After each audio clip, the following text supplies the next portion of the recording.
In June of 1837, a planter's daughter stepped into the rice fields behind her father's estate and never came back. Her shoes were found, her bonnet was found, her body was not. And then the fields began to whisper. What did she see in the water that made her father erase her name from the family Bible? And why did the enslaved workers refuse to plant rice there ever again? Low Country, South Carolina, Bellrose Plantation. Clara Bellrose was 16, curious, rebellious, and openly hostile to slavery in a way her world did not forgive. Her father, Colonel Elliot Bellrose, was respected, distant, and quietly involved in something known as the Rice Circle. One evening, Clara followed him past the slave quarters, past the drying barns, and into the flooded rice fields where the air tasted of salt and rot. Torchlight flickered between the stalks. 13 hooded figures stood in a circle. A child was tied to a cypress post, water rising to the waist. Her father raised a silver cup. He chanted words she did not recognize. The water darkened. Clara's foot slipped on the dike. The splash echoed. Every hood turned toward her. She ran, lost a shoe in the mud, and never spoke another word. 3 days later, she disappeared. There was no funeral, no grave, no mention. The family Bible simply skipped her name.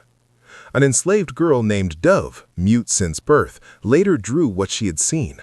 Torchlight, the circle, the child, and Clara watching from the reeds. She pressed the drawing into the hand of Solomon, a boy who had once carried Clara's books. Solomon could read a little. Beneath a loose plank in the schoolroom floor, he found Clara's diary. The final entry read, "They feed the fields with blood. The rice grows red. I saw father's eyes. They were not his." The Rice Circle discovered the diary. Solomon was whipped until his back resembled a plowed field. Dove vanished the following night. The flooded fields began to smell of iron and sweet rot. The rice turned black from root to tip. No merchant would buy it. Colonel Bellrose brought a cleanser from Charleston, a man with a leather case and a face like dried clay, but the smell only deepened. 2 years passed. Solomon escaped north. He learned to read properly. He learned to fight. Then he returned with 12 former slaves who had once been children on rice estates. They waited for the next ritual. July 14th, full moon. The water standing high, cypress knees gleaming like bones. The rice circle gathered again. 13 robed men. A child tied once more. Silver cups ready. Solomon stepped from the reeds, torch in hand, his voice steady. You fed the fields with blood. Now the fields drink yours. They sealed the dike gates. The water rose. They watched until the last robe vanished beneath the black surface. No one escaped.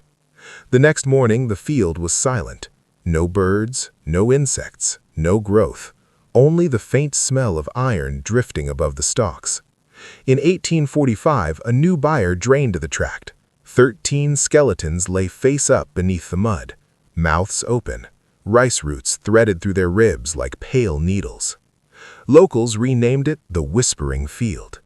They say that if you walk there at night, you hear a girl calling for her father, over and over, until the wind swallows her voice in rustling stalks. In 1923, a child playing near the edge came home with a single shoe, leather, 1830s style. Inside, a name was stitched in fading silk, Clara. The child said a girl had given it to her, a girl with no face, who asked only that the shoe be taken far away. Do you think Clara's diary is still out there, buried in the mud, waiting for the next flood? Or did the rice swallow her truth forever? Comment your state if you've ever heard whispers in the fields. And subscribe, because some stories refuse to stay buried.